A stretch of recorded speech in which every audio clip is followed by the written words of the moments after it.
রাব্বুল আলামিন বলেন ওয়া আম্মা ইযা মাবতালাহু ফাকাদারা আলাইহি রিজকাহু ফায়াকুলু রাব্বি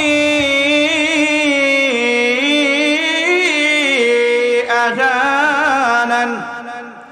আল্লাহ রাব্বুল আলামিন বলেন যখন তার রব তাকে রিজিকের সংকীর্ণতা দিয়ে পরীক্ষা করেন। কিসের সংকীর্ণতা? সবাই বলেন কিসের সংকীর্ণতা? রিজিকের অভাব দিয়ে পরীক্ষা করেন। রিজিকের অভাব মানে হচ্ছে কখনো কখনো টাকা পয়সার অভাব দিয়ে পরীক্ষা করেন, কখনো কখনো সন্তান না দিয়ে পরীক্ষা করেন, কখনো কখনো বিভিন্ন রকম পেরেশানি দিয়ে পরীক্ষা করেন, কখনো কখনো অন্যান্য টেনশন বিপদ বালা মুসিবত দিয়ে পরীক্ষা যিনি করেন তিনি কে?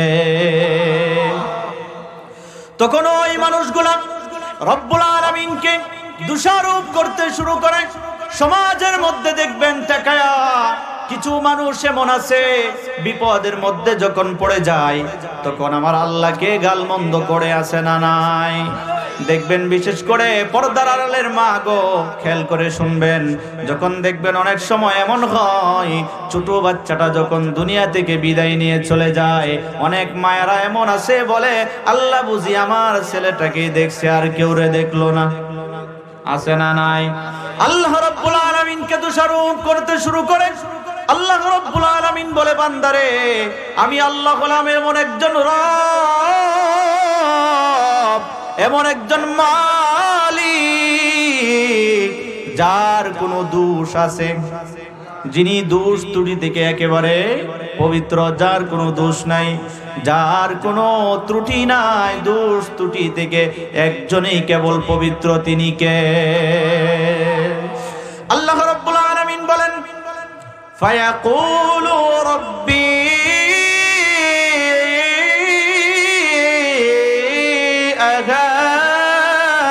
আহানান। মানুষগুলা বলতে থাকে আমার রব আমাকে অপমানিত করেছে, অপদস্থ করছে। আল্লাহ বলে বান্দারে আমি আল্লাহর ব্যাপারে তুমি যে ধারণাটা করছো বান্দা খুব ভুল ধারণা করছো। আল্লাহ বলে কাল্লা কাল্লা কাল্লা, বান্দা তোমার ধারণাটা ভুল, সেটা কখনোই হতে পারে না, কখনোই হতে পারে না। তোমাদের মধ্যে 4টা অন্যায় আছে, 4টা অন্যায়ের কারণে তোমাদের রিজিকের মধ্যে অভাব দেখা দেয়। বলেছেন কে? মুসলমান ভাইরা রে আমার, পর্দার আড়ালের মা বোনেরা, দিলের কান দিয়ে শুনবো গো মা, 4টা অন্যায়ের কারণে আমাদের রিজিকের মধ্যে অভাব দেখা দেয়। কি 4টা, এমন কি 4টা অন্যায় আছে? এই অন্যায়গুলা আমরা জানবো, এই অন্যায়গুলা থেকে বেঁচে থাকার জন্য চেষ্টা করব ইনশাআল্লাহ। রাজি আছেন? 1 নম্বরে আল্লাহ রাব্বুল আলামিন বলেন বান্দারে 1 নম্বর তোমাদের যে অন্যায়টার কারণে তোমাদের রিজিকের মধ্যে অভাব হয়, রিজিকের অভাব দূর হয় না, সে অন্যায়টা হলো আল্লাহ তাআলা বলেন বাল্লা তুকরিমুনাল ইয়াতীম।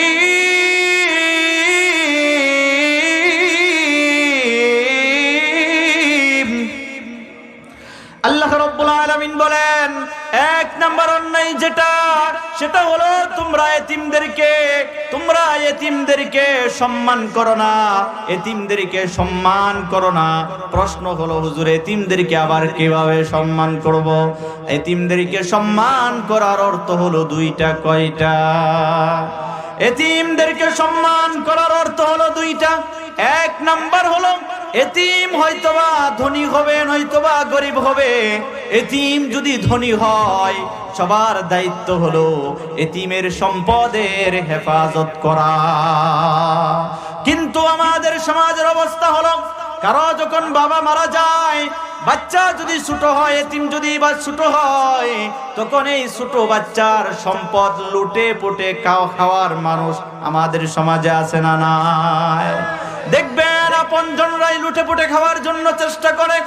আল্লাহ রাব্বুল আলামিন কুরআনুল কারীমে সূরাতুন নিসা নিসার 10 নম্বর আয়াতের মধ্যে বলে, বান্দারে এতিমের সম্পদ খাইলা তো তুমি কি খাইলা?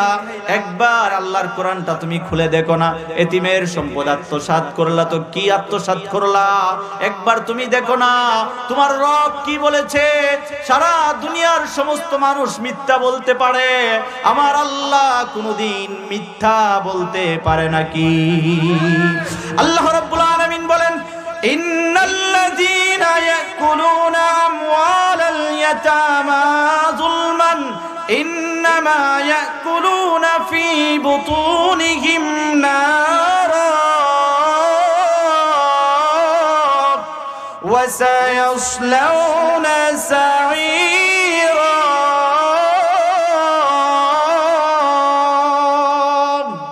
আল্লাহ রাব্বুল আলামিন বলে, বান্দা শুনো, এতিমের সম্পদ আত্মসাৎ করলা তো পেটের মধ্যে আগুন ভরলা, আগুন ভরলা। জোরে জোরে বলেন নাউজুবিল্লাহ।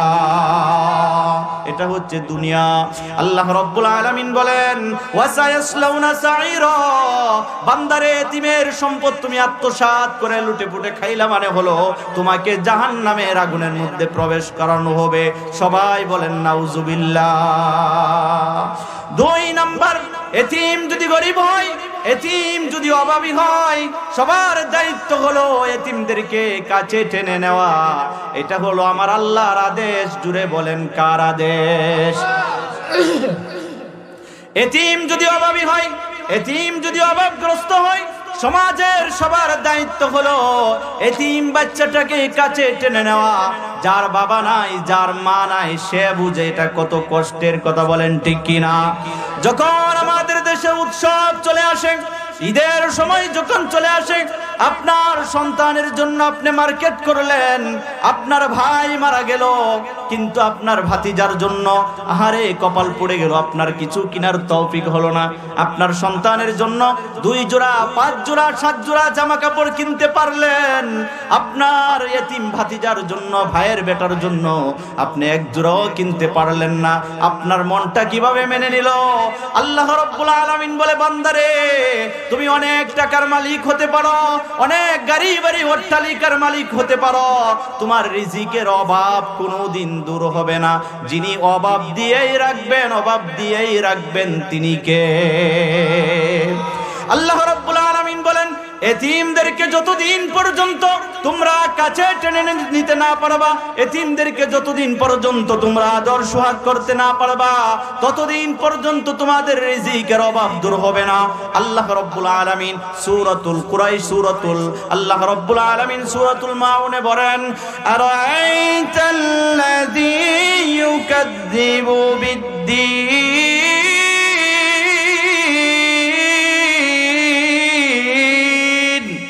فذلك الذي يدعو اليتيم।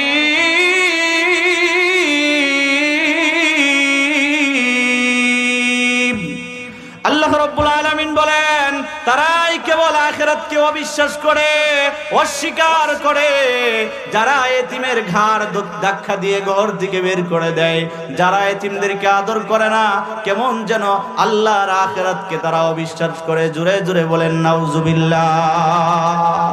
আল্লাহ রাব্বুল আলামিন রাসূলুল্লাহকে বলেন, নবী হে, আপনি এতিমদেরকে ধমক দিবেন না, সাবধান, কারণ এতিমদেরকে ধমক দিলে এতিমদের হৃদয়টা ভেঙে চুরমার হয়ে যায়। কথা বলেন ঠিক কিনা? এই জন্য এতিমদেরকে আমরা আদর করব তো ইনশাআল্লাহ। এতিমদেরকে কাছে টেনে নিলে যিনি রিজিকের মধ্যে বরকত দিয়ে পরিপূর্ণ করে দিবেন, তিনি কে? 1 নাম্বার। 2 নম্বরে আল্লাহ রাব্বুল আলামিন বলেন, বান্দারে তোমার রিজিকের অভাব যদি তুমি দূর করতে চাও, তোমার রিজিকের সংকীর্ণতা যদি তুমি দূর করতে চাও, তাহলে 2 নাম্বার তোমাদের আরেকটা কাজ করা লাগবে। সেটা হচ্ছে আল্লাহ তাআলা বলেন, বান্দা তোমাদের রিজিকের অভাব কেন হয় তুমি জানো? আল্লাহ তাআলা বলেন, ওয়ালা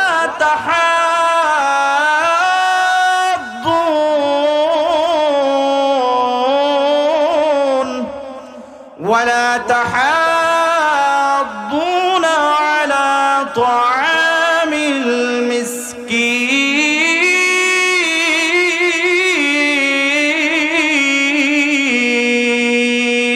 আল্লাহু আকবার বলেন।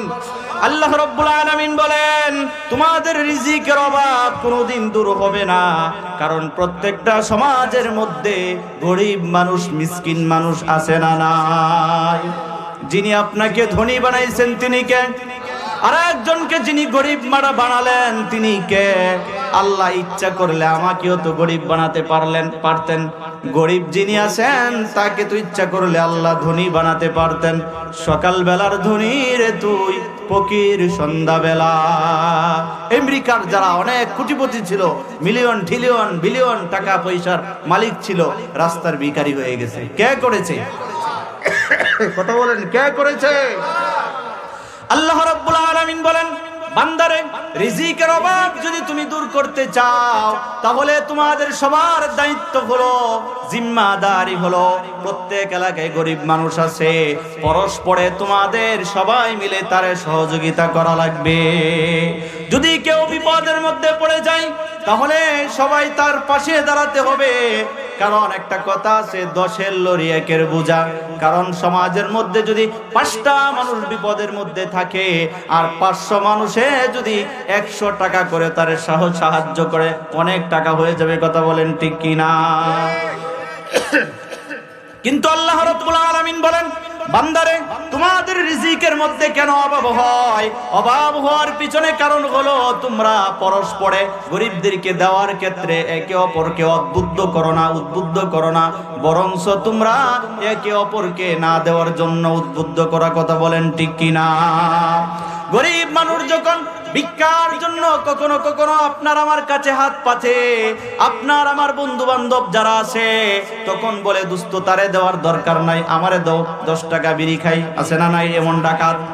গরিব মানুষকে দিতে না করে এর মানে হলো তার কপালটা পুইরা গেছে। আল্লাহ বলেন তোর রিজিকের মধ্যে কোনোদিন আমি আল্লাহ বরকত দিব না, আজীবন শুধু হাই হুতাশ করে করে তোর জীবন শেষ হয়ে যাবে। কথা বলেন ঠিক কিনা?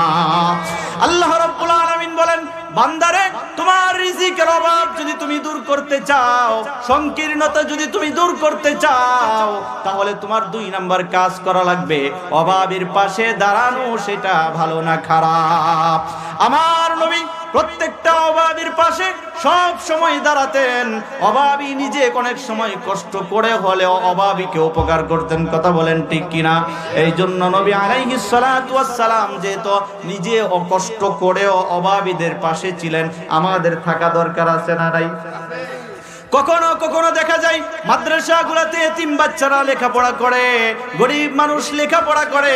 যদি আমাদের সাধ্য হয় মাঝে মধ্যে তাদেরকে কিছু সহযোগিতা করব, তাদেরকে কাছে টেনে নিব, মুহাব্বত করব। আপনাকে আমাকে যিনি দয়া করে ফেলবেন তিনি কে? আল্লাহর ভালোবাসা দরকার আছে না নাই? সবাই চাই তো ইনশাআল্লাহ? এই কাজটুকু করতে রাজি আছি তো? মাঝে মধ্যে মসজিদ মাদ্রাসায় দান করব, মাঝে মধ্যে গরিব মিসকিনদেরকে দান করব। আজও পর্যন্ত আপনি তালাশ করে এমন পাবেন না দান করার কারণে গরিব হয়ে গেছে। পাইছেন? দেখবেন এমন আছে না দেওয়ার কারণে হঠাৎ করে সব নাই হয়ে গেছে। আছে না নাই? কিন্তু দেওয়ার কারণে কোনোদিন আমার আল্লাহ কাউকে গরিব বানাই না। কথা বলেন ঠিক কিনা? 3 নম্বরে রব্বুল আলামিন বলেন বান্দারে, তোমার রিজিকের মধ্যে কেন অভাব হয়, কেন সংকীর্ণতা দেখা দেয়? 3 নাম্বার কারণ হলো আল্লাহ রাব্বুল আলামিন বলেন ওয়া তাকুলুনাত তুরাসা আকলাল লাম্মা।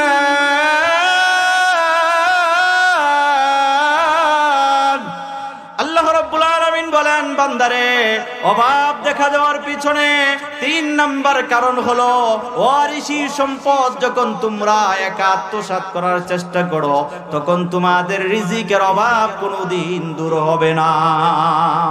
বাবা যখন দুনিয়া থেকে বিদায় নেয়, ভাইদের মধ্যে কিছু ভাই লিডারি শুরু করে দেয়, বাবার সম্পদটা ভাগ বন্টন করতে চায় না, একা খাওয়ার চেষ্টা করে। এমন জালেম আছে না নাই? বোনদের সম্পদ ভাগ করতে চাই না, কারণ বাবার সন্তান যারা আছে, বাবা মারা যাওয়ার পরে আল্লাহ রাব্বুল আলামিন ভাগ করে দিয়েছেন, ভাইয়ে পাবে 2 ভাগ, বোনে পাবে 1 ভাগ। সেটা কার সিদ্ধান্ত? আল্লাহর সিদ্ধান্ত হচ্ছে বোনে পাবে 1 ভাগ, ভাইয়ে পাবে 2 ভাগ। অনেক জালেম ভাইরা এমন আছে, বাবা মারা গেছে 10 বছর 15 বছর হয়ে গেছে, এখনো পর্যন্ত বোনের অংশটা বুঝায়া দিতে রাজি না। যদি বোনেরা তাদের অংশ নিতে চায়, ভাইয়ের চেহারাটা মলিন হয়ে যায় আর ডাক দিয়ে বলে বোন তোর অংশ বুঝি নিয়ে যাবে, তাহলে কি এই বাড়িতে আর আসবে না? কথা কন না কেন? নাই মনে হয় তোর অংশ নিয়ে যাবে, এই বাড়িতে আর আসবে না, এই বাড়িতে আর খাবে না। এর মানে হলো এই বাড়িতে খাইতে হলে সম্পদ দিয়ে খাইতে হবে, ঠিক কি না? এর চেয়ে বড় জালেম, এর চেয়ে বড় কাপুরুষ আল্লাহর জমিনে আর কেউ হতে পারে না। আল্লাহ রাব্বুল আলামিন বলেন, বান্দারে তোমার রিজিকের সংকীর্ণতা যদি দূর করতে চাও, তাহলে ওয়ারিসি সম্পদ রব্বুল আলামিনের বিধান মেনে বন্টন করা লাগবে। রব্বুল আলামিন যেভাবে বলেছেন সেভাবে বন্টন করা লাগবে। কিছু জালেম ভাইরা ছোট ভাইয়ের সম্পদ বুঝায় দিতে চাই না, বোনের সম্পদ বুঝায় দিতে চাই না, মাঝে মধ্যে বোনদেরকে চলে বলে কৌশলে তাদের ওয়ারিসটা নিজেরা আত্মসাৎ করার চেষ্টা করে। বোন রে ডাইকায় না, বলে বোন রে তোদেরকে অনেক কষ্ট করে লালন পালন করেছি, বাবা বৃদ্ধ হয়ে গেছে, অনেক কষ্ট করে কামাই করে অনেক রোজগার করে তোদেরকে বড় করেছি, বিবাহ শাদী দিলাম, এখন তোরা সম্পদ দিয়ে কি করবে? আমাদেরকে দিয়ে দে। কয় কি কয় না? আছে না নাই? এটা হলো জুলুম, এটা হলো জুলুম। অনেক বোনেরা বিপদের মুখে পড়ে লেখা দিয়ে দেয়। আল্লাহ রাব্বুল আলামিন বলে, রে জালেম, আমি আল্লাহর কাছে ঠিকই তোর জবাব দেওয়া লাগবে। আল্লাহ রাব্বুল আলামিন বলেন, ওয়ারিসি সম্পদ সঠিকভাবে যদি তোমরা বাট বন্টন করতে না পারো, তাহলে আমি আল্লাহ তোমার রিজিকের অভাব কোনোদিন দূর করব না। এর মানে হচ্ছে আল্লাহ রাব্বুল আলামিন বোঝাতে চাই, বান্দারে তোমার অনেক টাকা পয়সা হতে পারে, অনেক ধন দৌলতের মালিক তুমি হতে পারো, আমি আল্লাহ তোমাকে এমন রূপ দিয়ে দিব তুমি খাইতে পারবা না। অথবা আমি আল্লাহ তোমার ভিতরে এমন টেনশন ঢুকায় দিব, আজীবন তুমি টেনশন করতে করতে দুনিয়া থেকে বিদায় নিবে। দুনিয়ার শান্তি বলতে তুমি কিচ্ছু পাইবা না। ঘরের ভিতরে এসি থাকবে ঠিকই, অনেক দামি দামি ফার্নিচার ঠিকই থাকবে, কিন্তু ফার্নিচারের আরাম আয়েশ কোনোটাই তুমি বুক করতে পারবে না। অনেক মানুষ এমন আছে, অনেক টাকা পয়সার মালিক, যদি জিজ্ঞাসা করেন ভাই দিনকাল আপনার কেমন যাচ্ছে, বলে ভাই শান্তি নাই, শান্তি নাই, ঘুম হয় না, ঘরে গেলে শান্তি নাই, বাহিরে শান্তি নাই, কোথাও শান্তি নাই। হয়তোবা খোঁজ খবর নিয়ে দেখবেন এমন কোনো না কোনো ঘাবলার মধ্যে সে আটকে আছে। কথা কোন ঠিক কিনা? এই জন্য আল্লাহ রাব্বুল আলামিন বলেন, ওয়া তাকুলুনা তুরাসা আকলাল লাম্মা।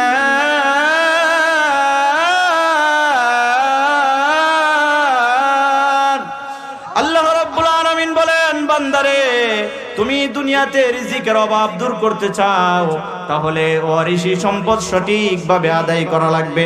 হও তুমি রিকশা চালক, ওয়ারিসি সম্পদ যদি সঠিকভাবে আদায় করো, সারাদিন তুমি রিকশা চালায় আসবা, দেখবা ঘরে আসার পরে আমি আল্লাহর পক্ষ থেকে তোমার বিবিকে এমন ভাবে তৈরি করে দিব, তোমার বিবির আচরণটা আমি আল্লাহ এমন সুন্দর বানায় দিব, তোমার সাথে এত সুন্দর আচরণ করবে, তুমি রিকশা চালায় আসবা, দিন মজুরি করে আসবা, কিন্তু আমি আল্লাহ তোমার সন্তানদেরকে এমন বানায় দিব, তাদেরকে দেখেই তোমার চক্ষু শীতল হয়ে যাবে। কথা বলেন ঠিক কি না? এটা কে পারে? কে পারে? অল্পর ভিতরে অশান্তি দিতে পারে, আর অনেকের ভিতরে অশান্তিতে রাখতে পারেন, সেই ক্ষমতা কার কাছে? দেখবেন অনেক ইমাম সাহেবরা আছে, অল্প টাকা বেতন পায়, অনেক শান্তি সুখে আছে। অনেক রিক্সা চালকও আছে, সারা দিনে অল্প ইনকাম করে, কিন্তু ঘরের মধ্যে আইসা নামাজ রোজা করে আরামে সারা রাত্র ঘুমায়, আছে না নাই?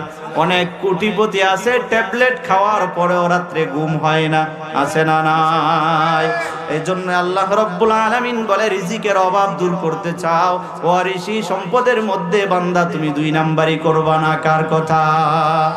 কথা কার? আমি মোল্লার না আল্লাহর? ঝামেলা আছে কোনো? আল্লাহ রাব্বুল আলামিন 4 নম্বরে বলেন, ওয়া তুহিব্বুনাল মালা হুব্বান জাম্মা।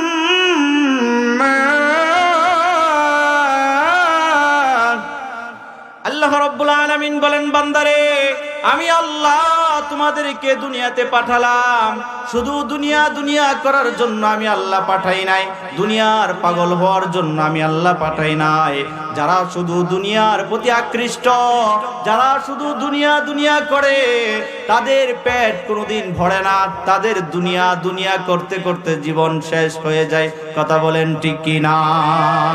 আল্লাহ রাব্বুল আলামিন বলেন, শুধু তুমি দুনিয়ার পিছনে দৌড়াবে বান্দা, তোমার রিজিকের অভাব আমি আল্লাহ কোনোদিন দূর করব না।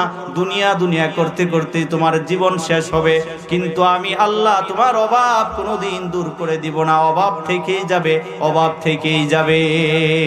বলেছেন কে? আল্লাহ রাব্বুল আলামিন বলেন, বান্দারে আমি আল্লাহ তো তোমাকে দুনিয়াতে পাঠাই নাই শুধু দুনিয়া করার জন্য, আমি আল্লাহ তোমাকে পাঠাইলাম দুনিয়াতে পরীক্ষা দেওয়ার জন্য, জান্নাত অর্জন করার জন্য, জান্নাত কামাই করার জন্য পাঠাইছেন আল্লাহ। আর আমরা দুনিয়াতে আইসা দুনিয়ার পিছনে এমন ভাবে পড়ে গেছি, আর জান্নাতের কথা আমাদের মনেই নাই। কথা কোন ঠিক কিনা? আল্লাহ রাব্বুল আলামিন বলেন, বান্দারে আমি আল্লাহ তোমাদের সামনে দুইটা রাস্তা খুলে দিলাম, জান্নাতের রাস্তাও খুলে দিলাম, জাহান্নামের রাস্তাও খুলে দিলাম। পরীক্ষা দেওয়ার জন্য দুনিয়াতে পাঠাইলাম, স্বাধীনতা দিলাম। দুনিয়া ইচ্ছা করলে তুমি কামাই করতে পারো, ইচ্ছা করলে জান্নাতের পথেও তুমি হাঁটতে পারো। বান্দারে যদি শুধু দুনিয়া দুনিয়া করো, তাহলে আমি আল্লাহ ওয়াদা দিলাম, আমি আল্লাহর কথা কোনোদিন মিথ্যা হতে পারে না। আমি আল্লাহর বক্তব্য হলো, তোমার অভাব জীবন থেকে যাবে, অভাব কোনোদিন দূর হবে না। আমি আল্লাহর কথা কোনোদিন মিথ্যা হতে পারে না। আমার আল্লাহর কথা কোনোদিন মিথ্যা হওয়ার সম্ভাবনা আছে? কোনোদিন মিথ্যা হওয়ার সম্ভাবনা নাই। যারা দুনিয়ার পিছনে দৌড়ায়, যারা দুনিয়ার পিছনে দৌড়ায়, টাকা দেখবেন, জিজ্ঞেস করে দেখবেন, তাদের অভাব কোনোদিন দূর হবে না। বলেছেন কে? আল্লাহ রাব্বুল আলামিন বলেন, বান্দারে হালাল পথে দুনিয়া অর্জন করবা, আমি আল্লাহ তোমাকে শান্তি দিব। হারাম পথে যাইবার দুনিয়া দুনিয়া করবা, অশান্তির শেষ থাকবে না। আপনাদের সমাজে সুদখোর আসেনি? ঘুষখোর আসেনি? একজন সুদখোরকে যদি জিজ্ঞেস করেন, ভাই আপনি সুদ খান কেন, সেই উত্তর দিবে না যে ভাই আমি সুদ খাই আল্লাহর জান্নাত পাওয়ার জন্য। এমন উত্তর কেউ দিবেনি। কারণ সুদ খাওয়া যে অন্যায়, সেটা ছোট থেকে বুড়া পর্যন্ত সবাই জানে কি জানে না? তারপরেও কেন সুদ খাই, তারপরেও কেন ঘুষ খাই, তারপরেও কেন অন্যের টামাইরা খাই? জবাব একটাই, আমাকে অনেক সম্পদশালী হতে হবে, আমাকে অনেক টাকা পয়সা অট্টালিকার মালিক হতে হবে, আমাকে অনেক ধন দৌলত অর্জন করতে হবে, আমার সন্তানের ভবিষ্যৎকে অনেক সুন্দর করে রেখে যেতে হবে। সবার টার্গেট একটাই। কথা বলেন ঠিক কিনা? সবার উদ্দেশ্য একটাই, দুনিয়া অর্জন করতে হবে। এই জন্য সুদের খাতায় নাম লেখাইলো। আমার আল্লাহ বলে, বান্দারে সুদের খাতায় তুমি নাম লিখাইছো, আমি আল্লাহ তোমার সাথে যুদ্ধের ঘোষণা দিলাম। বলেন নাউজুবিল্লাহ। আল্লাহর রাসূল সাল্লাল্লাহু আলাইহি ওয়াসাল্লাম, এই যে একটা মাস চলতেছে, এই মাসটা হলো মেরাজের মাস। এই যদিও মতানক্য আছে, রাসূলুল্লাহ যখন মেরাজে যায়, আল্লাহ রাব্বুল আলামিন জান্নাত জাহান্নাম পরিদর্শন করাইলেন। জাহান্নাম যখন পরিদর্শন করতে যায়, কয়েক শ্রেণীর মানুষকে রাসূলুল্লাহ কয়েক রকম শাস্তি পাইতে অবস্থায় দেখেন। রাসূলুল্লাহ দেখলেন এক শ্রেণীর মানুষ রক্তের নদীর মধ্যে সাঁতার কাটে, রক্তের নদীর মধ্যে সাঁতার কাটে, সাঁতার কাটতে কাটতে রক্তের নদীর কিনারার মধ্যে চলে যায়। আবার ফেরেশতারা পাথর নিক্ষেপ করে আবার নদীর মাঝখানে চলে যায়, আবার সাঁতার কাইটা নদীর কিনারায় আসে, আবার ফেরেশতারা পাথর নিক্ষেপ করে আবার নদীর মাঝখানে চলে যায়। রাসূলুল্লাহ জিবরাইলকে ডাক দিয়ে বলে, ভাই জিবরাইল, তারা কারা? মানহুমুল্লাযিনা ইয়াসবাহুনা ফি নাহরিদ দিমা। ও জিবরাইল, তারা কারা? যারা রক্তের নদীর মধ্যে সাঁতার কাটে। জিবরাইল বলে, ইয়া রাসূলুল্লাহ, ইয়া হাবিবাল্লাহ, তারা হলো আপনার ওই সমস্ত উম্মত যারা দুনিয়াতে থাইকা সুদের খাতায় নাম লিখাইছে। বলেন নাউজুবিল্লাহ।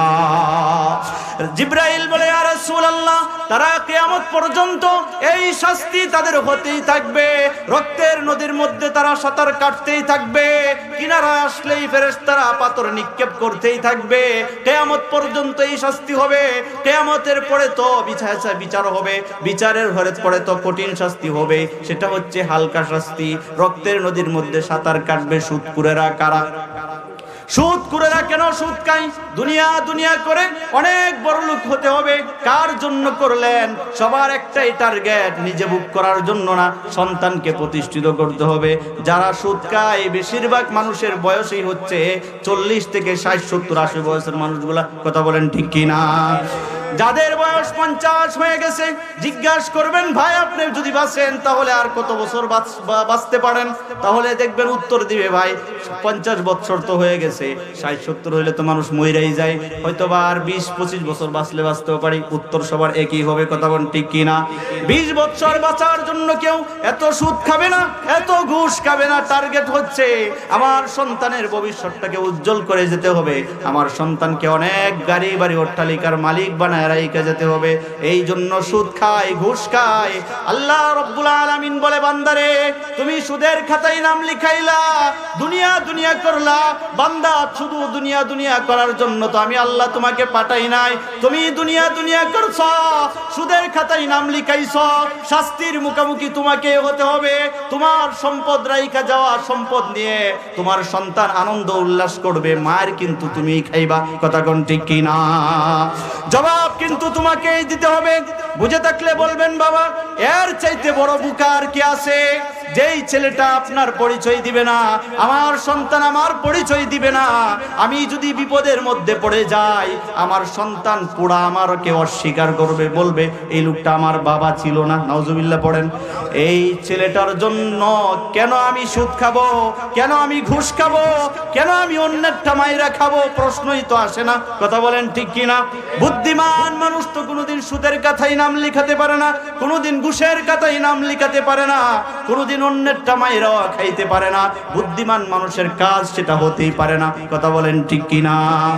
আর যদি আপনার সন্তান কোনো কারণে আটকা যায়, বাবা আপনি কিন্তু বাঁচতে পারবেন না।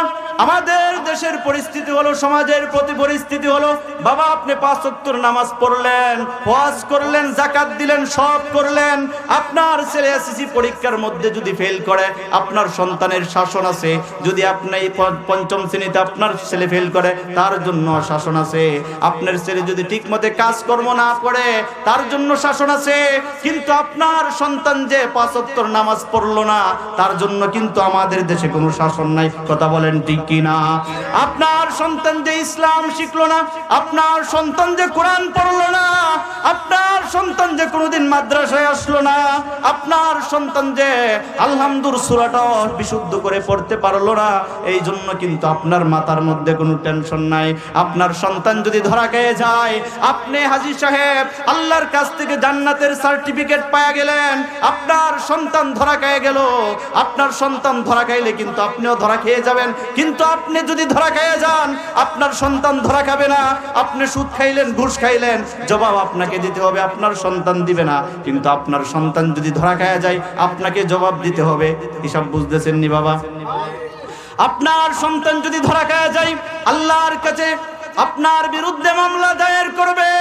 রব্বুল আলামিনকে বলবে, আল্লাহ আমার বাবা হাজী সাহেব ছিল, 5 ওয়াক্ত নামাজ পড়েছে, মসজিদে মসজিদে বসে বসে জিকির একটু কম করে নাই, চিল্লা লাগাইছে, সরমুনাই গেছে, সব করছে। বাবা টিকে নামাজ পড়ছে, মা টিকে নামাজ পড়ছে, পর্দা করছে, সব করছে। কিন্তু আমাকে পর্দাও শিখাইলো না, আমাকে নামাজও শিখাইলো না, আমাকে কোরআনও শিখাইলো না। আল্লাহ তোমার কাছে আমি ধরা খেয়ে গেলাম, আমাকে তুমি শাস্তি দিবা। বাবা এটা আমার বানানো কথা না, আল্লাহর কোরআন বলছে, রব্বানা আতিহিম দিফাইন মিনাল আযাব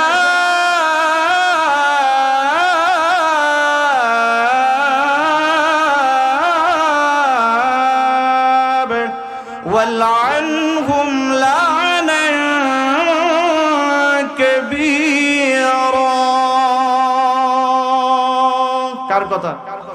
আল্লাহ রাব্বুল আলামিন বলেন, বান্দারে তোমার সন্তান যদি ধরা খেয়ে যায়, জাহান্নামের আসামি হয়ে যায়, তোমার সন্তান আমি আল্লাহর কাছে বিচার দায়ের করবে, আল্লাহ রব্বুল আলামিন আমি তোমার কাছে ধরা খেয়ে গেলাম, জাহান্নামের শাস্তি আমার জন্য অবধারিত হয়ে গেছে, আল্লাহ আমাকে যে পরিমাণ শাস্তি দিবা, আমার বাবা নামাজ পড়ে জান্নাতের সার্টিফিকেট পেয়ে গেছে, মাওলা আমাকে যে পরিমাণ শাস্তি দিবা, আমার বাবাকে আমার চাইতে ডাবল শাস্তি দেওয়া লাগবে। বলেন নাউজুবিল্লাহ। আপনি শুধু দুনিয়া দুনিয়া করলে করে করে সুদের খাতায় নাম লিখাইলেন, ঘুষের খাতায় নাম লিখালেন, সন্তানের ভবিষ্যৎ সুন্দর করার জন্য, সন্তানের জীবন সুন্দর করার জন্য আল্লাহ রাব্বুল আলামিন বললেন, বান্দারে ওয়া তুহিব্বুনাল মালা হুব্বান জাম্মা, বান্দা শুধু তুমি দুনিয়া দুনিয়া করবে তো আমি আল্লাহ তোমার রিজিকের অভাব দূর করব না, তোমার রিজিকের মধ্যে সংকীর্ণতা থেকেই যাবে, খাবারের মধ্যে সংকীর্ণতা থেকেই যাবে, হায়াতের মধ্যে সংকীর্ণতা থেকেই যাবে, জীবন চলার পথে সংকীর্ণতা থেকেই যাবে, মনের মধ্যে অশান্তি থেকেই যাবে। আল্লাহ রাব্বুল আলামিন বলে, বান্দারে যদি রিজিকের অভাব দূর করতে চাও কাজ করা লাগবে চারটা। কয়টা কাজ করা লাগবে? চারটা। এক নাম্বার কাজ হলো এতিমদেরকে সম্মান করা লাগবে, অর্থাৎ আদর করা লাগবে, কাছে টেনে নিতে হবে। দুই নাম্বার কাজ হলো আল্লাহ রাব্বুল আলামিন বলেন অভাবীদেরকে সাহায্য করা লাগবে সবাই মিলেমিশে। তিন নাম্বার আল্লাহ রাব্বুল আলামিন বলেন ওয়ারিসি সম্পদ রব্বুল আলামিনের আদেশ মোতাবেক বাদ বন্টন করা লাগবে। চার নাম্বার আল্লাহ রাব্বুল আলামিন বলেন, বান্দারে দুনিয়ার পিছনে দৌড়ানো যাবে না, অপথে সম্পদ অর্জন করা যাবে না, হালাল পথে উপার্জন করা লাগবে। আপনি হয়তোবা গোশত দিয়ে 3 বেলা খাইতেন, এই জায়গায় আপনি শুটকি দিয়ে খাইলে অসুবিধা আসেনি? অসুবিধা আছে? হালাল খাবো, কষ্ট করে জীবন যাপন করব, আজীবন পরকালে শান্তিতে থাকবো। রাজি আছেন ইনশাআল্লাহ? আল্লাহ তাআলা আমাদের সবাইকে যা বললাম এই কথাগুলোর উপরে আমল করার তৌফিক দান করেন। সবাই বলে আমিন। আজকের মাহফিলকে আল্লাহ তাআলা কবুল ও মঞ্জুর করেন। সবাই পড়ি আমিন। ওয়া আখির দাওয়ানা আনিল হামদুলিল্লাহি রাব্বিল আলামিন। আসসালামু আলাইকুম ওয়া রাহমাতুল্লাহ।